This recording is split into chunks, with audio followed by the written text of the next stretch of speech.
Have you ever noticed that the more you try to be polite, available, and understanding, the more people seem to take advantage of you?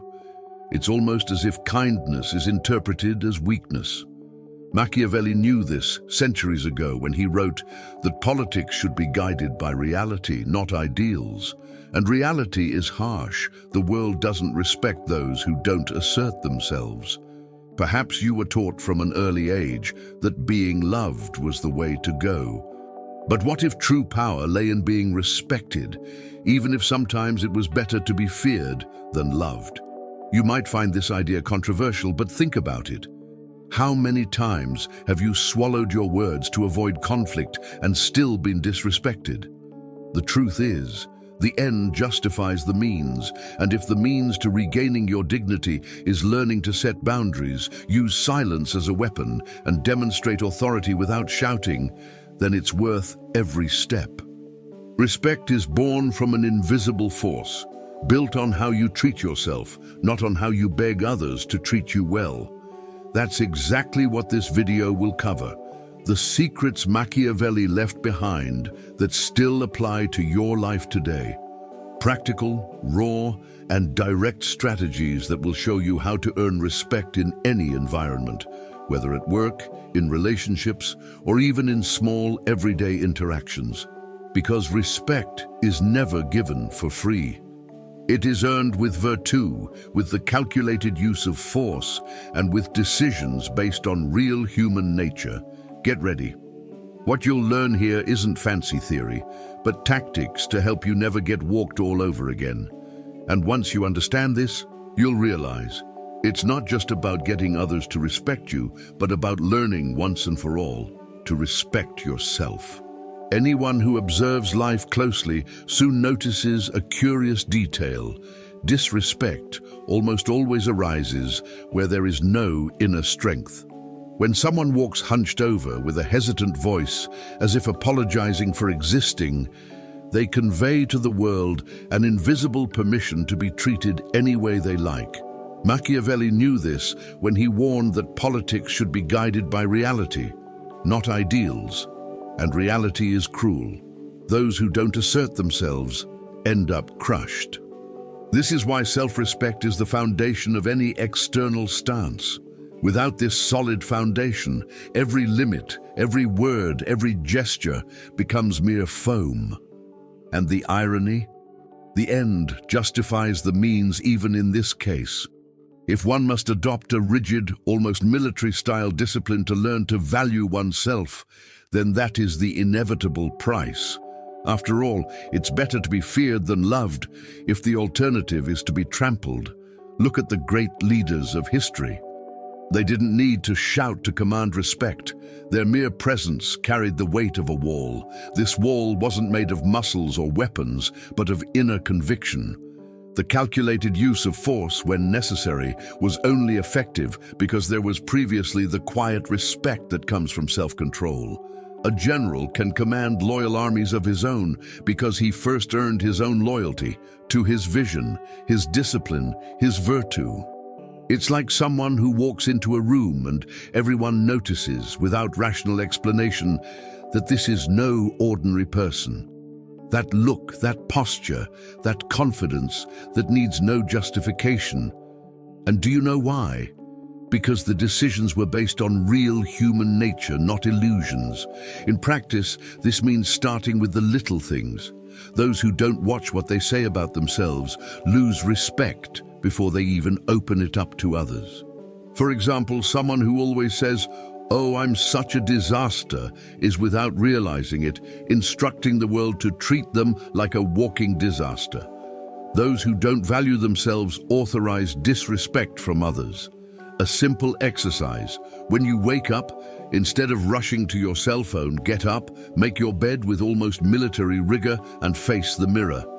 This symbolic act shows your unconscious that you have control over your small territory. Machiavelli said that the appearance of virtue can be as powerful as the virtue itself, and in this case, the external ritual plants internal roots. Self-respect also manifests itself in silent choices. The diet you maintain even when no one is looking, the commitment to daily study even when there's no exam schedule, taking care of your body, not for others, but as a symbol of personal discipline. Virtue and fortune go hand in hand. Those who cultivate virtue attract fortune. The opposite is also true. Those who indulge in sloppiness will sooner or later attract the weight of contempt. This is why we see so many people complaining about disrespect at work, but who, at the same time, hand in poorly written reports, arrive late, and laugh nervously in front of superiors. It's not bad luck, it's a consequence. Constant adaptability doesn't mean always bending, but adjusting without losing your unshakable core. Also note how self-respect shapes even the most intimate relationships. A person who tolerates crumbs of attention, lame excuses, or repeatedly broken promises is unwittingly training the other person to treat them as disposable. Avoiding being hated doesn't mean silently accepting everything, but firmly demonstrating that there's an invisible limit that can't be crossed. And this limit isn't born of anger, but of dignity. The curious thing is that when self-respect is solid, disrespect loses the fertile ground where it usually grows. And here comes the bridge to the next point. If the foundation is self-respect, the bricks that support this wall are clear boundaries and decisive presence. It's curious how many people believe that respect arises only from good intentions or well-chosen words. But in practice, what truly sustains any relationship are clear boundaries. Without them, the terrain becomes an open field where anyone can tread as they please. Machiavelli had already warned that politics should be guided by reality, not ideals. And the reality is this: those who don't know how to say no end up slaves to the will of others. When a person refuses to justify every decision, they demonstrate that they won't compromise their dignity. And paradoxically, this firm silence is often worth more than an impassioned speech.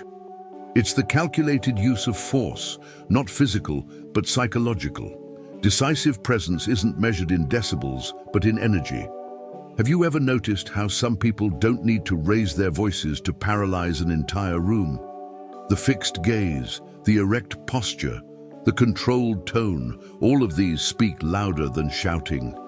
Better to be feared than loved doesn't mean becoming a tyrant, but understanding that firmness breeds trust.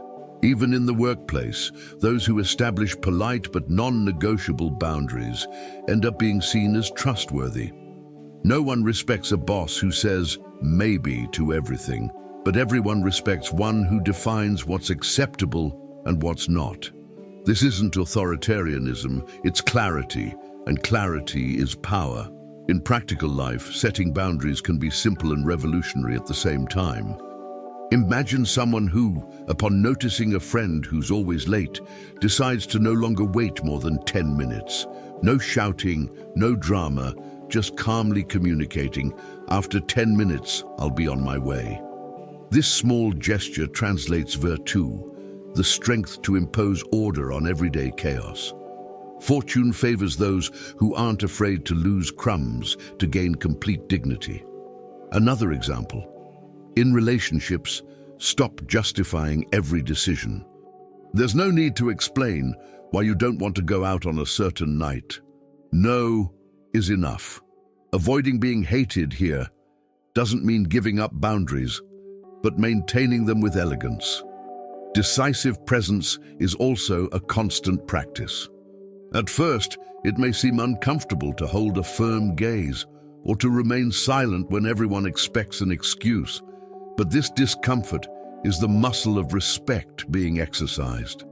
Loyal armies of one's own are not formed overnight, but through the consistency of a leader who demonstrates, with every gesture, that they do not back down from their values. Decisions based on true human nature take into account that most people will test their limits out of self-interest, habit, or even unconsciously. Therefore, if you don't set boundaries, someone else will. Understand that clear boundaries don't drive away the right people. On the contrary, they attract those who respect strength and clarity. Someone who knows how far they can go with you feels secure enough to build a relationship of trust. It's like a wall that doesn't imprison but protects. Does it look like virtue? Yes, because firmness, when well balanced, shines through as virtue in the eyes of others, even if, in essence, it's just discipline and courage.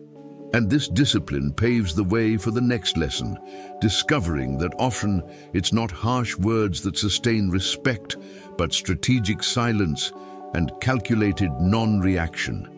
Few realize it, but silence is one of the sharpest weapons anyone can wield. While many waste energy trying to justify themselves or counter every offensive word, those who know how to remain silent achieve something rare: dominance. Machiavelli knew that power lies not in following fragile ideals, but in reading the stark reality. And the reality is that people become confused by silence. An insult echoes loudly until it hits a wall of serenity. It is at that moment that the other's anger dissolves into emptiness. The end justifies the means. And if the means is silence, allowing the other to lose themselves in their own trap, then victory is already in their hands. Of course, silence isn't passivity. It's a calculated use of force.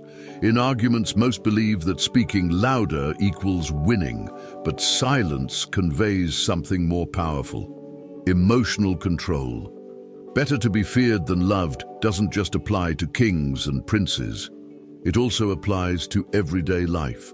Imagine a work meeting where someone tries to humiliate a colleague. An impulsive reaction creates chaos.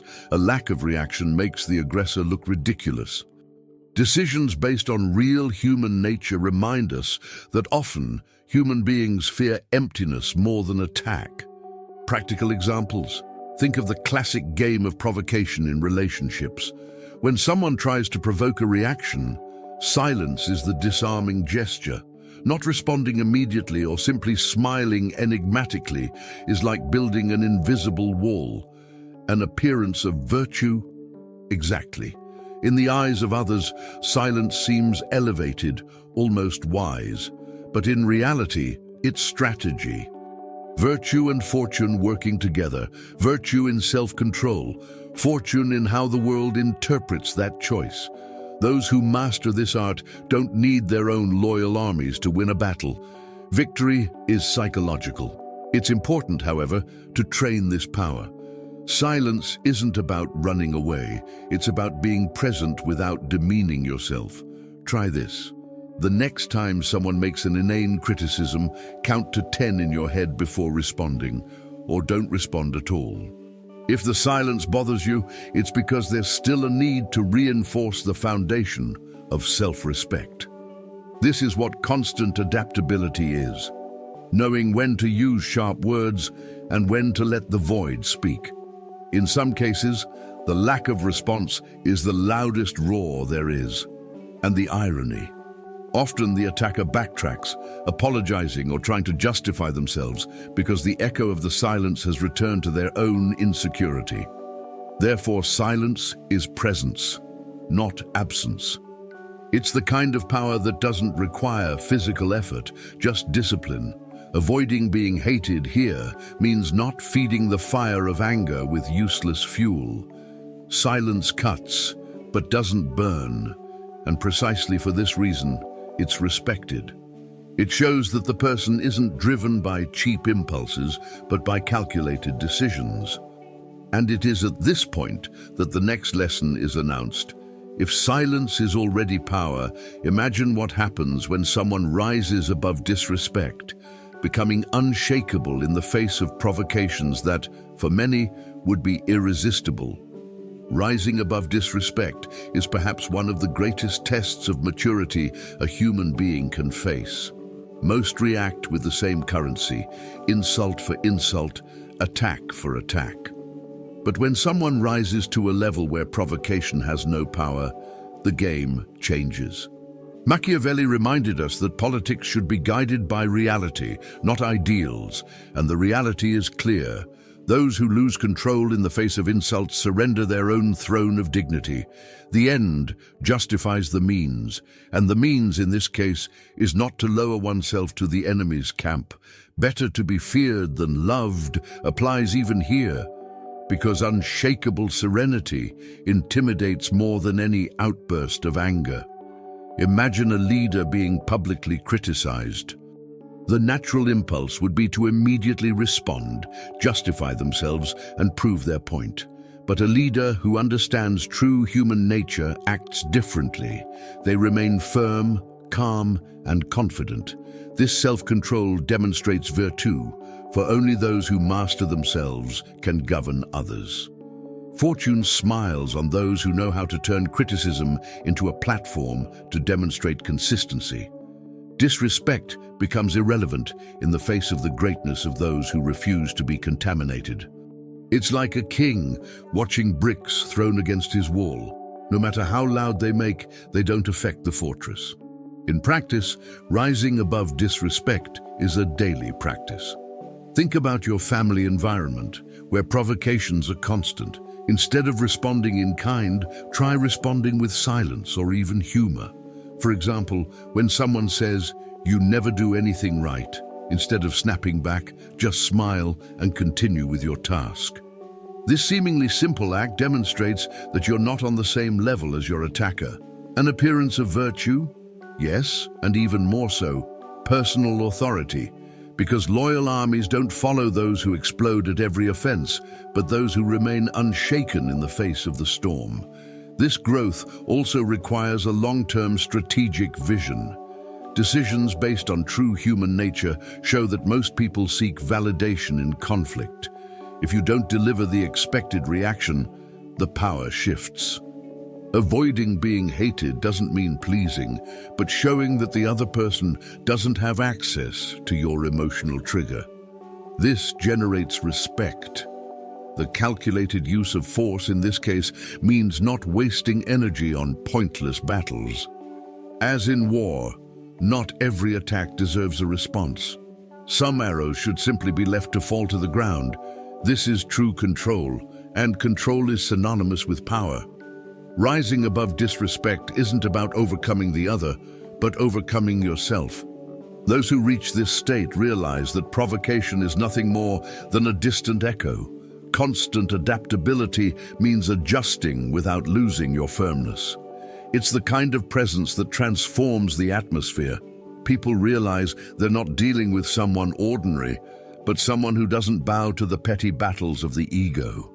And here opens the bridge to the next lesson, the difference between personal authority and authoritarianism, because those who grow above disrespect learn that firmness isn't synonymous with oppression, but with balance. Many people confuse firmness with brutality, but the truth is that personal authority isn't born from shouting or intimidation, but from balance. Machiavelli already taught that politics should be guided by reality, not ideals, and reality shows that those who live by shouting govern nothing but their own desperation. The end justifies the means, but in this case the smartest way is to maintain self-control. Better to be feared than loved, yes, but healthy fear is born from consistency, not abuse. Those who know how to be firm without needing to crush gain lasting respect, because they are based on virtue, not violence. Think of a master craftsman. He doesn't need to raise his voice to teach. His gaze, his patience, and the sureness of his hands already communicate more than 1,000 words. This is the essence of personal authority, a presence that imposes itself without aggression. The appearance of virtue here is more than appearance, it is substance. Those who observe see discipline, consistency, and decisions based on real human nature. The authoritarian, on the other hand, relies on imposed fear, but this fear is fragile. All it takes is one opportunity, and his subordinates abandon him. The leader who exercises personal authority, on the other hand, attracts loyal armies of his own because his strength inspires confidence. In practice, how does this apply? Imagine a manager in a company. The authoritarian yells, controls every detail, and threatens layoffs at every turn. In the short term, it may seem efficient, but in the long run, it only generates resentment and sabotage. On the other hand, the manager who practices personal authority sets clear boundaries, demands results firmly, but respects the dignity of each individual. This manager understands that avoiding hatred doesn't mean being permissive, but rather fair. And fairness, combined with clarity, generates genuine respect. Virtue and fortune interact again. Virtue lies in consistency, and fortune lies in the loyal return of the team. It's important to emphasize that personal authority also requires constant adaptability. It's not about a single mask, but about knowing when to harden and when to soften. Decisions based on real human nature reveal that sometimes a firm silence is worth more than a direct order. Other times, a word of encouragement is more effective than a rebuke. The calculated use of force here means balancing intensity with wisdom. Just like a commander who knows that not every battle must be won with gunpowder, some are won with strategy, patience, and vision. This difference between authority and authoritarianism completely changes the course of personal life as well. In relationships, the authoritarian seeks to control. The one with personal authority inspires respect. In social circles, the authoritarian intimidates. The one with personal authority establishes a presence no one dares cross. Better to be feared than loved, yes. But this fear doesn't come from brutality. It comes from the recognition of inner strength. And it is precisely at this point that the next step becomes inevitable. It's not enough to speak of authority if actions don't reflect value.